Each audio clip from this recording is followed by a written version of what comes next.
呢，我们要讲的是那个第二段哈，第二段的部分哈，所以各位同学可能要就是我们再把分享的部分再把它就是分享出去一下哈，把我们的 PPT 再分享一下。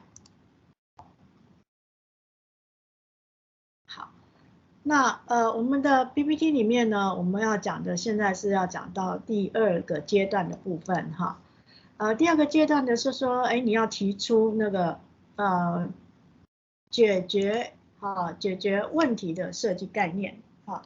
那我们刚刚讲的 brainstorming 这样的方式呢，同学可能看到的都是文字跟我话语的说明。那我们现在真正的来看一下IDEO 他们是怎么样去做怎么样去做那个什么叫那个创新，怎么样去做这样的一个创新设计的一个过程啊？那就是给各位看一下这样子。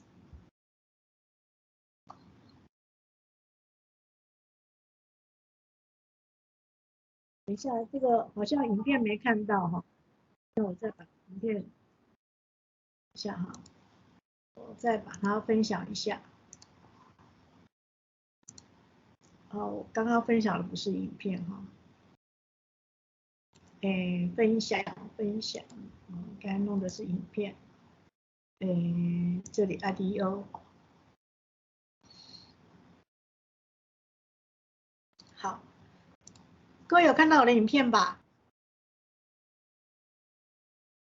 Tonight, the deep dive, one company's secret weapon for innovation.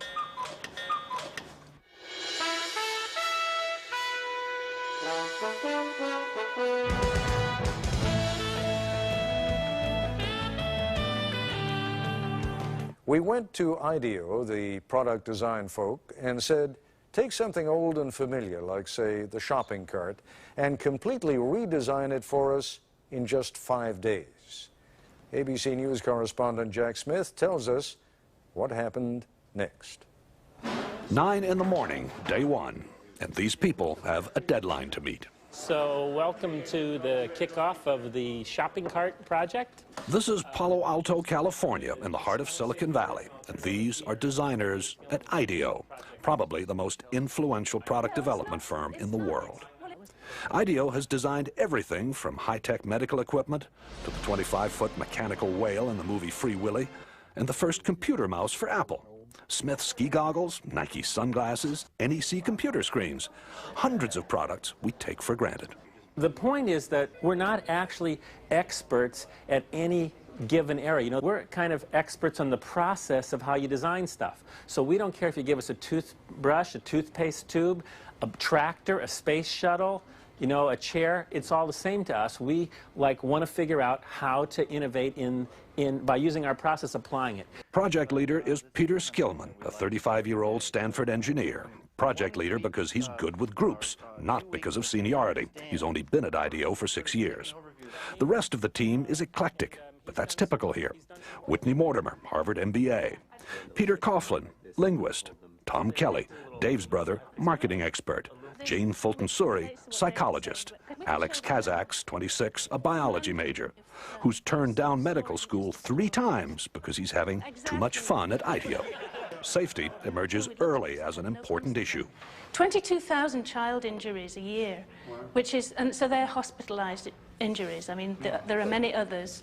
And theft. It turns out a lot of carts are stolen. As the team works, it becomes clear there are no titles here, no permanent assignments. And the other side says, gives us a lot of help, says, be safe. I'll give you a big red ball on a post, and that says you're a big guy. If you got a ball, you're a senior vice president.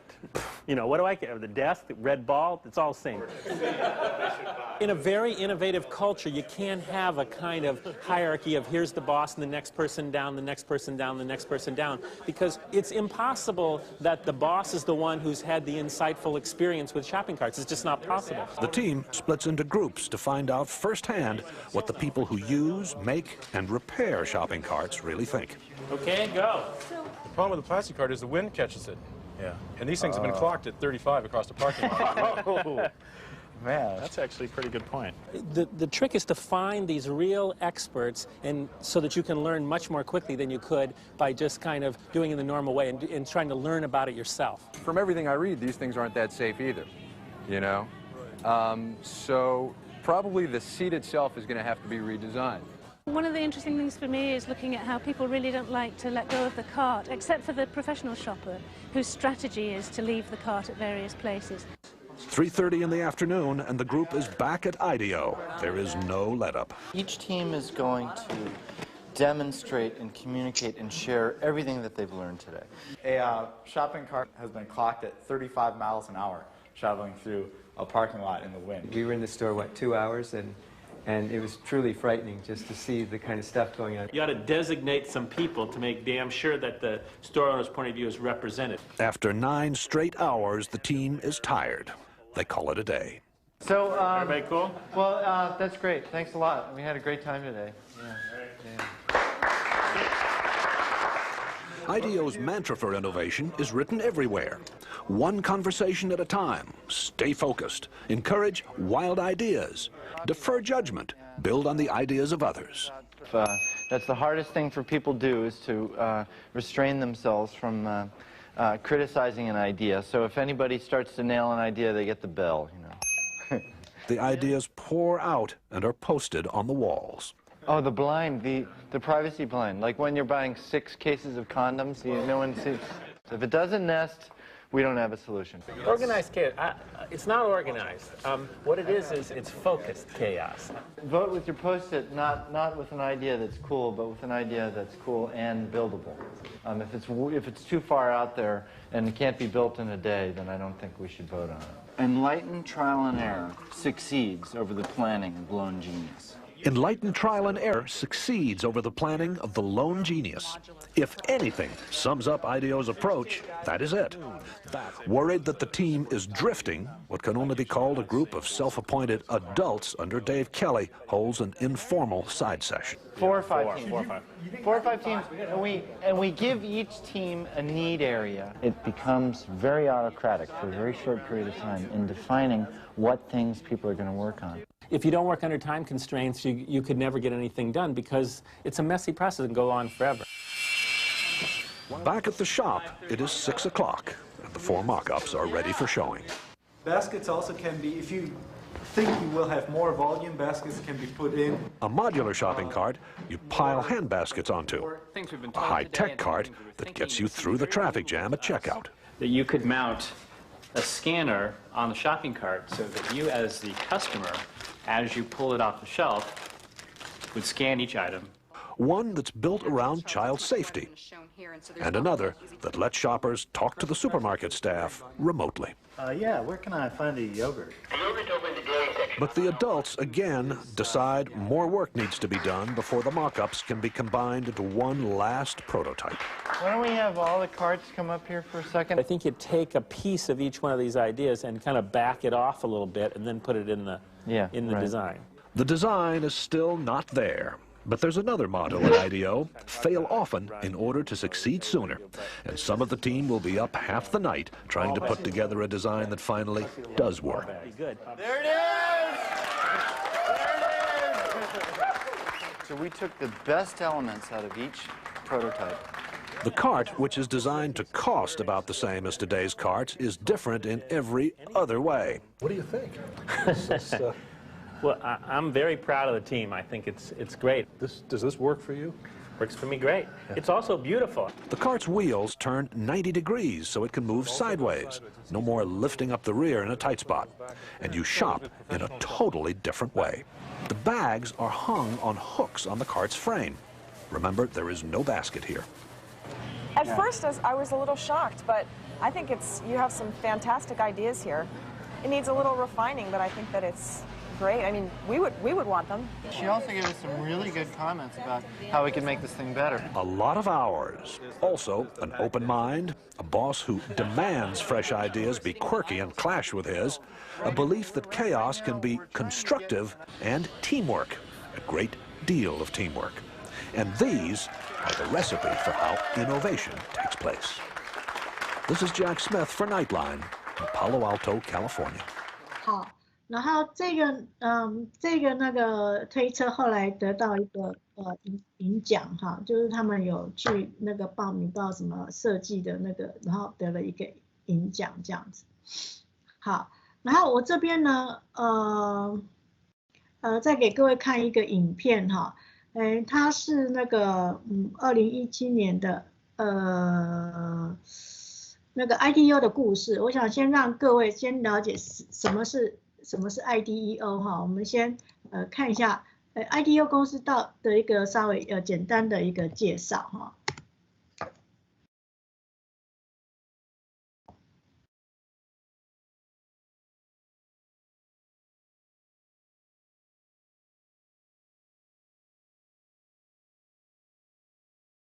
That is the most complicated question. What is IDEO? IDEO looks like a very serious design company. Behind the scenes, it's kind of like Oompa Loompa, Willy Wonka Playland. There is this amazing power of wide-eyed curiosity. What is it that the world needs or that person needs? It's hard to imagine a facet of life where we're not being asked some kind of interesting question. How might government be more responsive to its citizens? What is teaching and learning in the 21st century? How do we think about accessibility? Make healthcare more seamless. Design the future of self-driving experiences. Change the demographic for voting in a county that has 5 million voters speaking 30 different languages. Provide access to justice to all the people who can't afford lawyers. Create products that actually add value to people's lives, rather than becoming another distraction. IDEO is uniquely equipped to come into those kinds of big, messy, complex problems. I think we're teeter-tottering on the edge of really getting into some great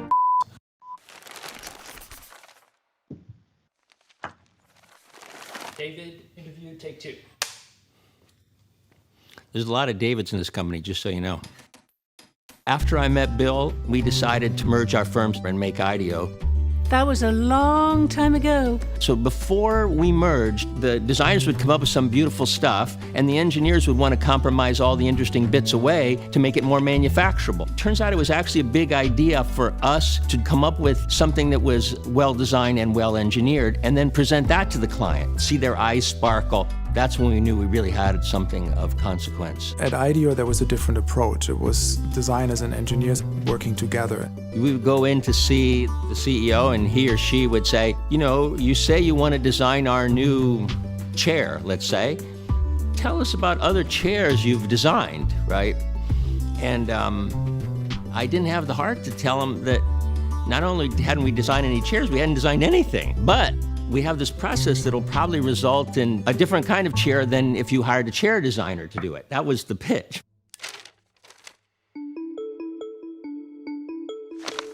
I had a background in psychology. Gosh, it seems like we know or should be learning quite a lot about people. Couldn't we therefore be designing better stuff if we incorporated some of that knowledge into some of the decisions that we were making? Common sense would say, well, instead of just designing it by yourself in a room with a bunch of other engineers, maybe you should go out and talk to people that you're designing for. You know, from business school and every quarter of any institution I'd ever worked for, there's a real premium on knowing. And people would actually carry around books of what they know. And at IDEO, it was just okay to say, I don't know, let's find out. It's our job to always question everything and always ask why. Why is that? Why do you do that? We go out into the world, we talk to people, we sit in their homes, we have conversations with people, we ask for their ideas. We would come back from the field informed and inspired by some of the things we'd seen. And use our tools and education and expertise and intuition to create a solution for you. Because people would say, oh, I'm stupid, I can't figure out how to use this thing. We said, no, no, no, no, it's poorly designed. We'll make it so that it's intuitive, and then you don't have to have this disconnect between the human and the technology part. Designing a reading machine for blind people, or computers that were going to figure out whether this was a tissue match between two people getting a heart transplant. I mean, that's the kind of stuff we're working on. Design a mouse or design a laptop. What's that? I mean, we get to determine what this thing is from scratch. There's an inquisitive approach that doesn't say, what do I as a creative person want to put out into the world? What does the world need? What's the world asking of us? And then how can we use design to help bring that to life?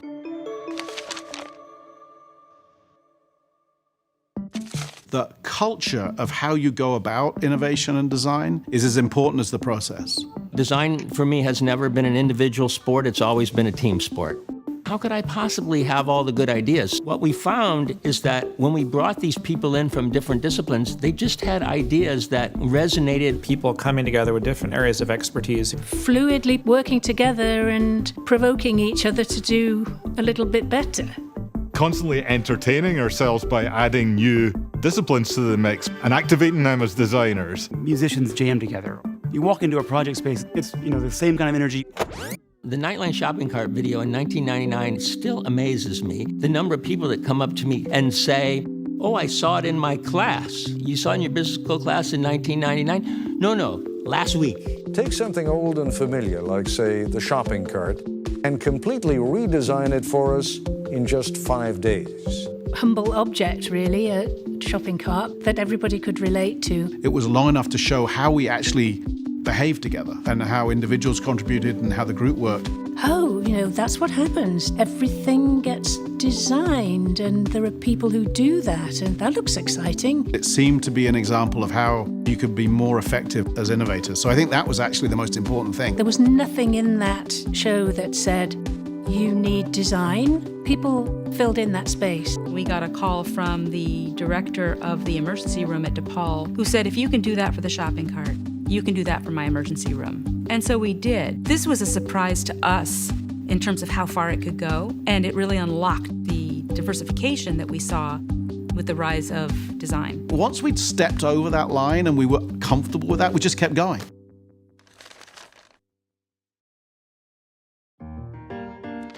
All of a sudden, businesses that had been happy, kind of trundling along for decades, found themselves having to innovate. So there was this recognition that the world of business really wasn't equipped to grow in this way, and that the smart organizations would cultivate that and invest in it. Help me get better at creating more options for my customers so that I can grow the top line of my company. Design thinking gave us a way of explaining what design was to people who didn't understand it. It's actually not anything IDEO invented. The only thing that we did was try to make it a bit more explicit. Here's how we understand the market and the people. Here's how we interview people to understand what they'd like, and here's how we prototype. It empowers people to get their ideas out and to share them. It's just a way to start. Being willing to have 100 sketches on the floor that didn't work before you find the one that does. We test those out, we see what works, and we refine those. From ambiguity to clarity to refinement to either launch or implementation. It holds the space for us to be sort of ambiguous and messy, knowing that you're moving in a certain direction that's going to lead to the outcomes you're looking for. Creating the conditions for innovation to happen over and over again. By having a methodology that we could teach, that we could share, where we could have clients come and work with us in the project room instead of just waiting for us to turn up with the deliverables, it made it possible for them to begin to soak up that capability. It doesn't just sit within IDEO. This is something that we've actually brought to a lot of our client partners and then help them grow within their own organization. It's good for business to let creativity out of the cage and let it run down the corridors. All we've done over the years is figured out how to scale it, how to make it more accessible. By embracing design thinking, we were able to start to find ourselves in those types of conversations that were far more impactful for society.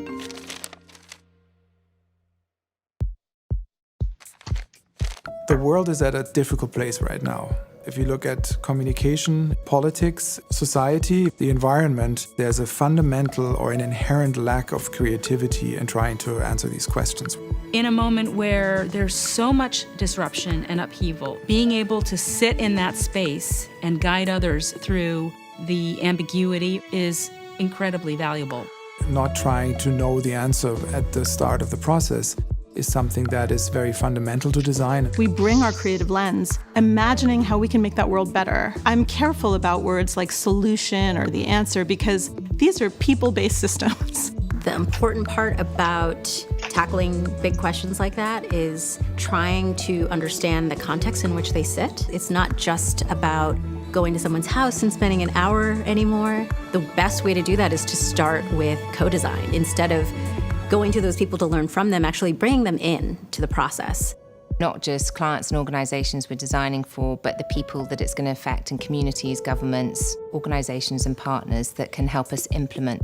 The larger the scale gets, the easier it is to forget about the people in the system. The people in that community are shaping the decisions that they're making. So we had to shift away from being the ones to decide to being the ones who facilitated others to get to that decision, so that their voice is the design solution. That's the only way you can go after these big, complex problems. We have helped elevate design up to being one of the ways in which humanity improves itself and improves its condition. We've had a series of these clients over the years that have helped expand our minds. Carlos Rodriguez Pastor, who's the CEO of Intercorp, he came and said, I want to redesign schools in Peru, and I think you can help. We would have loved to have thought that we could design a new school system, but I'm not sure we would have ever gone to somebody and say, hey, please let us. IDEA's going to go where people ask us. The problems we're being asked to help solve are far beyond what we could have imagined 4 decades ago. If the whole world thinks all designers do is something decorative, they're not going to come to you and say, hey, we actually have a serious issue of sexual harassment on our university campus. Can design play a part in helping us solve that? And not through just putting up more compliance posters, but actually asking, how do people relate to each other? What is the culture? What should be changed? Design can help answer that. Today, we're thinking about design as an opportunity to reimagine the world, the objects, the institutions that help to reinforce the ways that people relate to each other. Redesigning entire systems that affect our societies. How do we design a system of re-entry for people who have been incarcerated? Make saving money more fun. Help make Judaism fit into people's lives. Help successful companies of the past be thriving companies of the future. Redesign our idea of classic beauty. Create a welcoming and secure environment for immigrants. To a certain extent, the first response has to be, where do we start? If it was that easy, somebody else would have done it. Literally, the hairs will stand up on the back of my neck when I know we're at the edge of everybody's ability. You're on a lake and the fog drops down and you are rowing and the client is freaking out because you know you're going to hit land, but the client thinks, oh my God, they're rowing us into the middle of oblivion. We're in the business of sort of navigating the fog and helping clients not jump out of the boat. Awesome. Thank you. Thanks.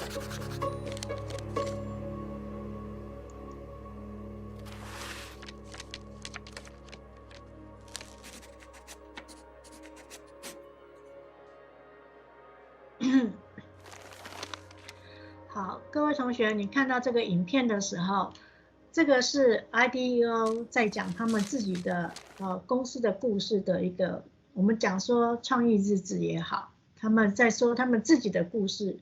是这样子的，好，各位觉得怎么样？有没有什么想法？这样你们有稍微清楚 IDEO 是在做什么的吗？看了这个影片有吗？有没有有人可以回应的？有没有什么想法可以分享的？哎，不要让我点名啦。可以的话，就请你们稍微讲一下吧。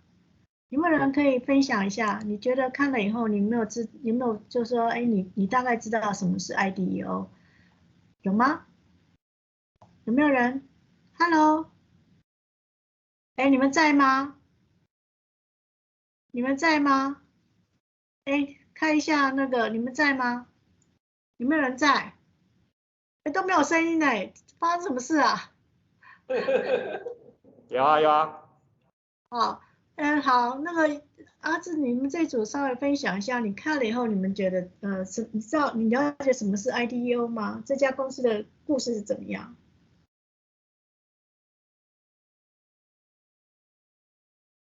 你这意思说你们就是 IDEO 吗？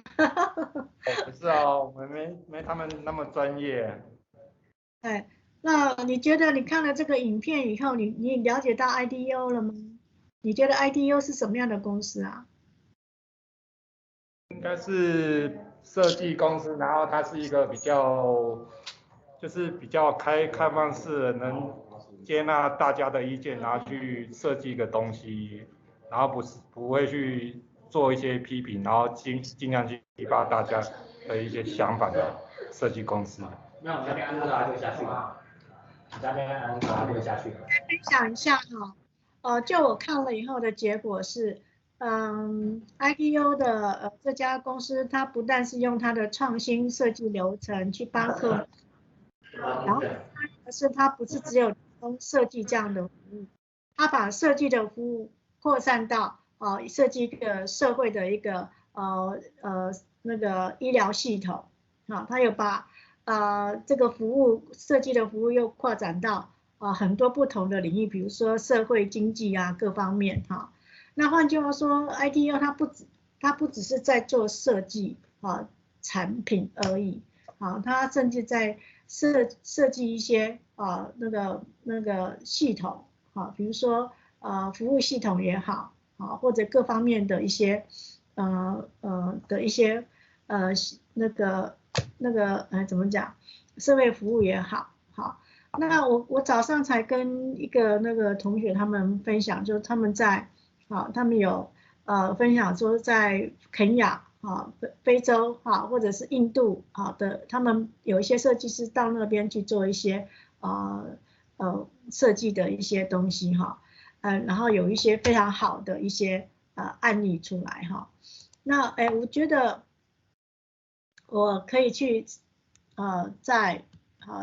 再去把这个影片呢再把它找出来然后跟各位分享，可能各位更清楚知道就是说什么是设计思考然后那个ITO 他们除了在产品上那他们还有一些什么样的实际的案例做出来给各位看这样子等一下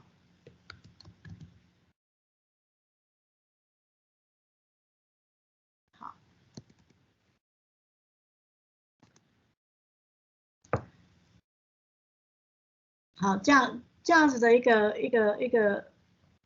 设计的一个思考的部分我不知道各位是不是清楚但是我们会希望透过接下来的这个影片叫大设计师想听方案的那个去怎么样去给各位有更多的想象，更了解，所以他们到底IEO 到底在讲什么，然后他们的案例是用在什么样的地方，这样子。好，我再把那个分享一下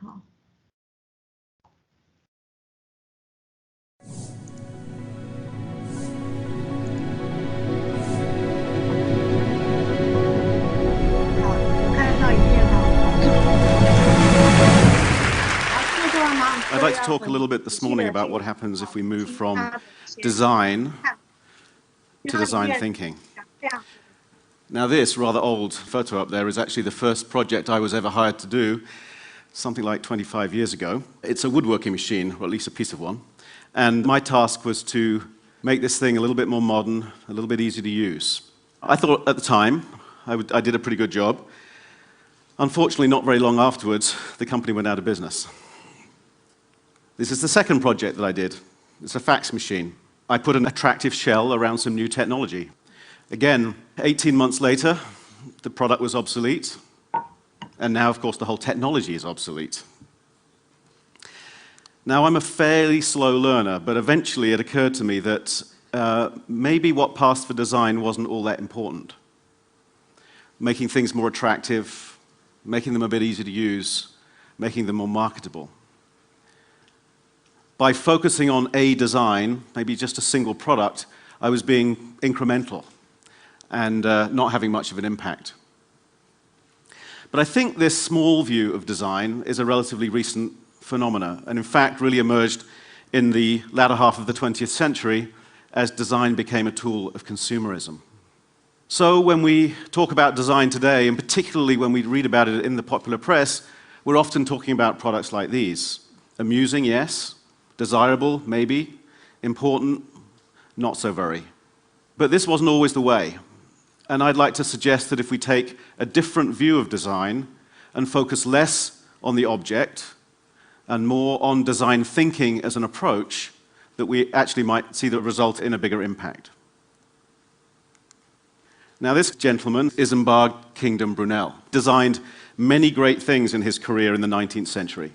including the Clifton Suspension Bridge in Bristol and the Thames Tunnel at Rotherhithe. Both great designs and actually very innovative too. His greatest creation runs actually right through here in Oxford. It's called the Great Western Railway. And as a kid, I grew up very close to here, and one of my favorite things to do was to cycle along by the side of the railway waiting for the great big express trains to roar past. You can see it represented here in J.M.W. Turner's painting, Rain, Steam, and Speed.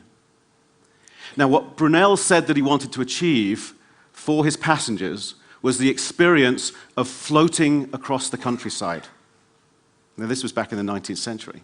And to do that meant creating the flattest gradients that ever yet been made, which meant building long viaducts across river valleys. This is actually the viaduct across the Thames at Maidenhead, and long tunnels, such as the one at Box in Wiltshire. But he didn't stop there. He didn't stop with just trying to design the best railway journey. He imagined an integrated transportation system in which it would be possible for a passenger to embark on a train in London and disembark from a ship in New York. One journey from London to New York. This is the SS Great Western that he built to take care of the second half of that journey. Now, Brunel was working 100 years before the emergence of the design profession. But I think he was using design thinking to solve problems and to create world-changing innovations.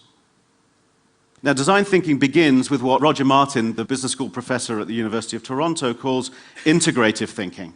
And that's the ability to exploit opposing ideas and opposing constraints to create new solutions. In the case of design, that means balancing desirability, what humans need, with technical feasibility and economic viability. With innovations like the Great Western, we can stretch that balance to the absolute limit. So somehow, we went from this to this. Systems thinkers who were reinventing the world to a priesthood of folks in black turtlenecks and designer glasses working on small things. As our industrial society matured, so design became a profession, and it focused on an ever smaller canvas until it came to stand for aesthetics, image, and fashion. Now, I'm not trying to throw stones here. I'm a fully paid up member of that priesthood, and somewhere in here I have my designer glasses. There we go. But I do think that perhaps design is getting big again, and that's happening through the application of design thinking to new kinds of problems, to global warming, to education, healthcare, security, clean water, whatever. And as we see this reemergence of design thinking and we see it beginning to tackle new kinds of problems, there are some basic ideas that I think we can observe that are useful. And I'd like to talk about some of those just for the next few minutes. The first of those is that design is human-centered. It may integrate technology and economics, but it starts with what humans need or might need. What makes life easier, more enjoyable? What makes technology useful and usable? But that's more than simply good ergonomics, putting the buttons in the right place. It's often about understanding culture and context before we even know where to start to have ideas. So when a team was working on a new vision screening program in India, they wanted to understand what the aspirations and motivations were of these school children to understand how they might play a role in screening their parents. Conversion Sound has developed a high-quality, ultra-low-cost digital hearing aid for the developing world. Now, in the West, we rely on highly trained technicians to fit these hearing aids. In places like India, those technicians simply don't exist. So it took a team working in India with patients and community health workers to understand how a PDA and an application on a PDA might replace those technicians in a fitting and diagnostic service. Instead of starting with technology, the team started with people and culture. So if human need is the place to start, then design thinking rapidly moves on to learning by making. Instead of thinking about what to build, building in order to think. Now, prototypes speed up the process of innovation, because it's only when we put our ideas out into the world that we really start to understand their strengths and weaknesses. And the faster we do that, the faster our ideas evolve. Now, much has been said and written about the Aravind Eye Institute in Madurai, India. They do an incredible job of serving very poor patients by taking the revenues from those who can afford to pay to cross-subsidize those who cannot. Now, they are very efficient, but they're also very innovative. When I visited them a few years ago, what really impressed me was their willingness to prototype their ideas very early. This is the manufacturing facility for one of their biggest cost breakthroughs. They make their own intraocular lenses. These are the lenses that replace those that are damaged by cataracts. And I think it's partly their prototyping mentality that really allowed them to achieve the breakthrough, because they brought the cost down from $200 a pair down to just $4 a pair. Partly they did this by, instead of building a fancy new factory, they used the basement of one of their hospitals. And instead of installing the large-scale machines used by Western producers, they used low-cost CAD/CAM prototyping technology. They're now the biggest manufacturer of these lenses in the developing world and have recently moved into a custom factory. So if human need is the place to start and prototyping a vehicle for progress, then there are also some questions to ask about the destination. Instead of seeing its primary objective as consumption, design thinking is beginning to explore the potential of participation. The shift from a passive relationship between consumer and producer to the active engagement of everyone in experiences that are meaningful, productive, and profitable. So I'd like to take the idea that Rory Sutherland talked about, this notion that intangibles, things are worth perhaps more than physical things, and take that a little bit further and say that I think the design of participatory systems in which many more forms of value beyond simply cash are both created and measured is going to be the major theme, not only for design, but also for our economy as we go forward. So William Beveridge, when he wrote the first of his famous reports in 1942, created what became Britain's welfare state, in which he hoped that every citizen would be an active participant in their own social well-being. By the time he wrote his third report, he confessed that he had failed, and instead had created a society of welfare consumers. Hilary Cottam, Charlie Ledbetter, and Hugo Manasai of Participal have taken this idea of participation, and in their manifesto entitled Beveridge 4.0, they are suggesting a framework for reinventing the welfare state. So in one of their projects called Southwark Circle, they worked with residents in Southwark, South London, and a small team of designers to develop a new membership organization to help the elderly with household tasks. Designs were refined and developed with 150 older people and their families before the service was launched earlier this year. We can take this idea of participation perhaps to its logical conclusion and say that design may have its greatest impact when it's taken out of the hands of designers and put into the hands of everyone. Nurses and practitioners at US healthcare system Kaiser Permanente studied the topic of improving the patient experience, and particularly focused on the way that they exchange knowledge and change shift. Through a program of observational research, brainstorming new solutions, and rapid prototyping, they developed a completely new way to change shift. They went from retreating to the nurses' station to discuss the various states and needs of patients, to developing a system that happened on the ward in front of patients using a simple software tool. By doing this, they brought the time that they were away from patients down from 40 minutes to 12 minutes on average. They increased patient confidence and nurse happiness. When you multiply that by all the nurses on all the wards in 40 hospitals in the system, it resulted actually in a pretty big impact. And this is just one of thousands of opportunities in healthcare alone. So these are just some of the kind of basic ideas around design thinking and some of the kinds of new kinds of projects that they're being applied to. But I'd like to go back to Brunel here and suggest a connection that might explain why this is happening now, and maybe why design thinking is a useful tool. And that connection is change. In times of change, we need new alternatives, new ideas. Now, Brunel worked at the height of the Industrial Revolution when all of life and our economy was being reinvented. Now, the industrial systems of Brunel's time have run their course, and indeed, they're part of the problem today. But again, we're in the midst of massive change. And that change is forcing us to question quite fundamental aspects of our society: how we keep ourselves healthy, how we govern ourselves, how we educate ourselves, how we keep ourselves secure.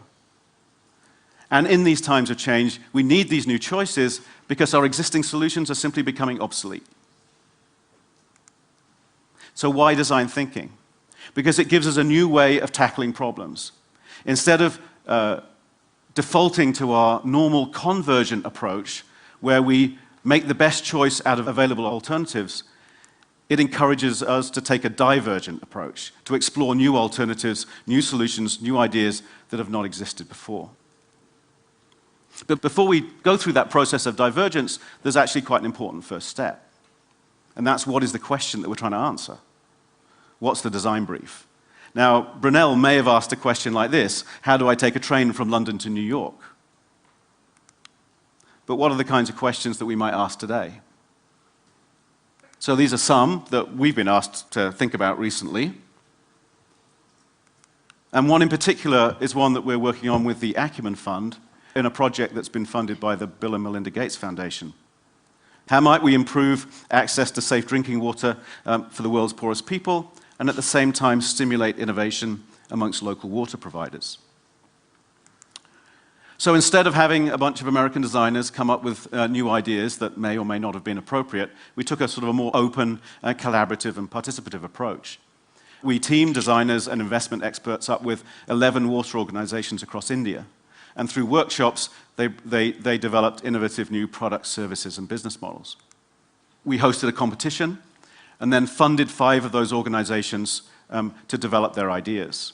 So they developed and iterated these ideas, and then IDEO and Acumen spent several weeks working with them to help design new social marketing campaigns, community outreach strategies, business models, new water vessels for storing water, and carts for delivering water.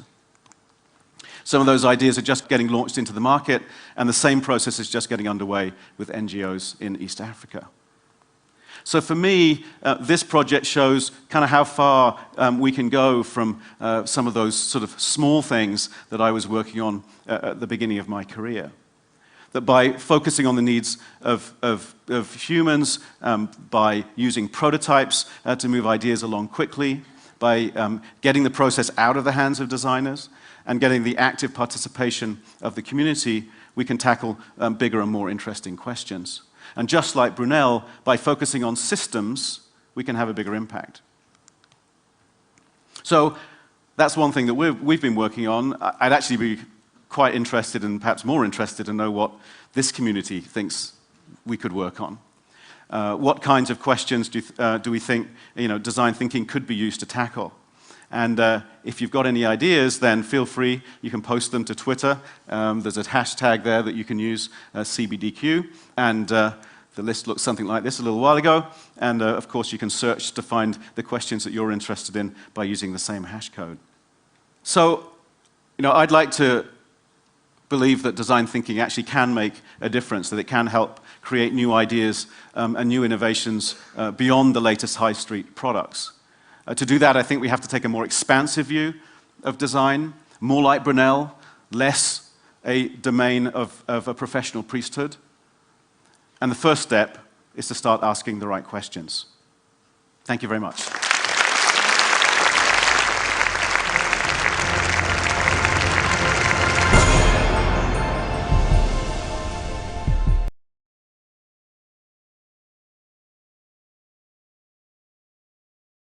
好，同学，我们现在回来我们这边哈，请问一下各位同学，对我们现在在播的第二个就是那个大设计思想的 team 的演说，来，请问各位有没有什么想法呢？或者你有什么心得？好，既然各位同学都不愿意自己讲，那我只好点名了。好，那个心如在吗？王心如在吗？心如同学，请把你的那个麦克风打开来，哈，我们可以请你讲个话吗？心如，哎，不见了，跑去哪里了？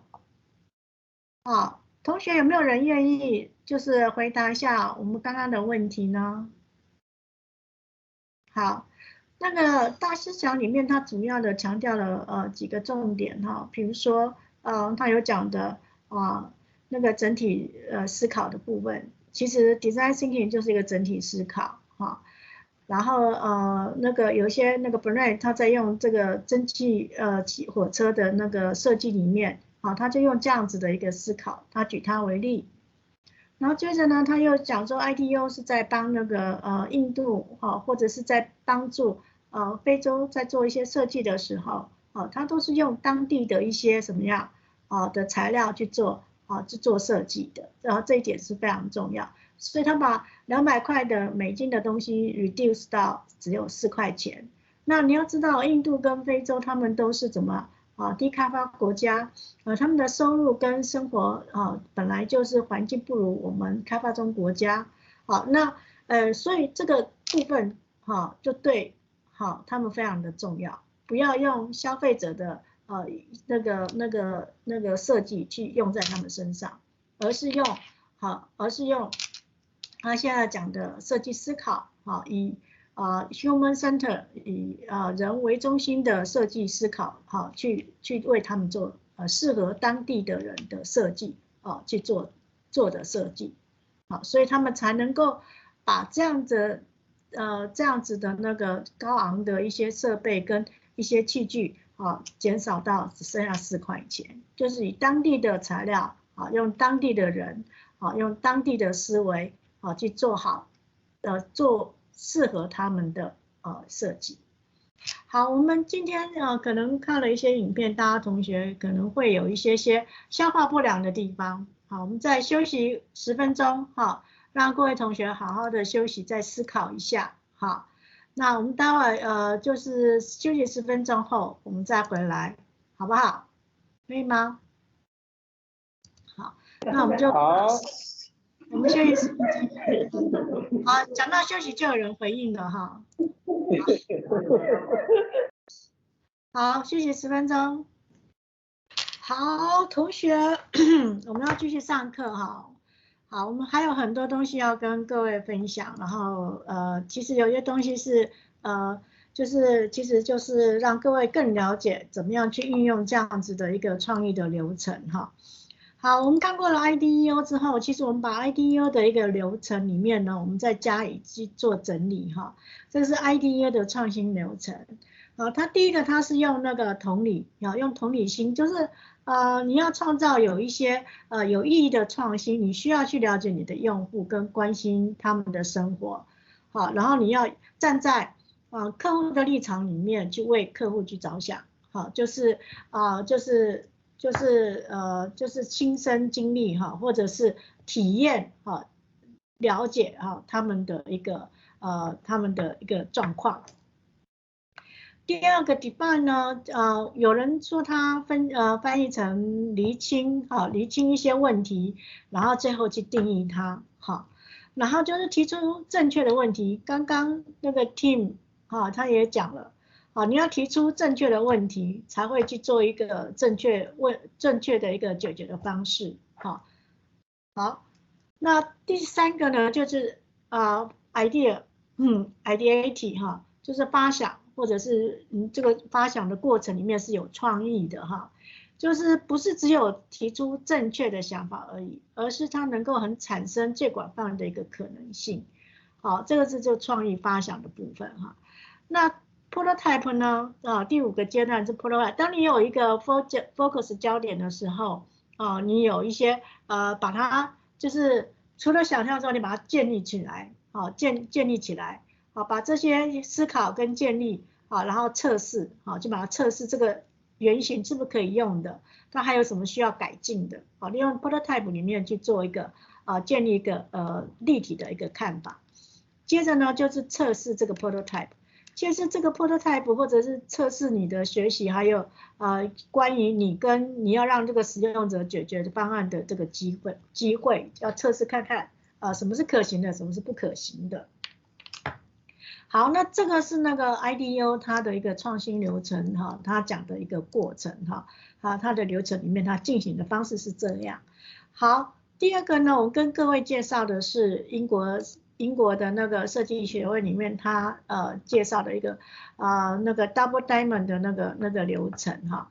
那第一个流程里面呢，好，它也是从发现定义，然后发展，好，然后到传递执行这样子的一个创新的一个设计方式哈。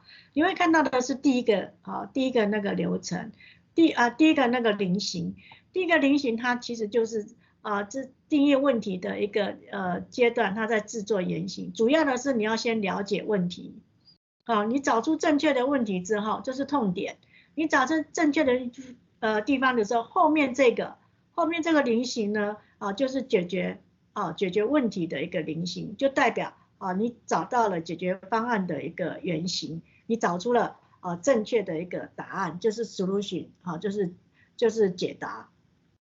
前面是找到了一个正确解决的一个正确解决的一个方案哈。好，那这个就是双 Diamond 的那个英国设计协会里面的双钻石流程，好，这也是一个新的那个创新流程的部分。然后这个是可以供各位同学做参考的哈。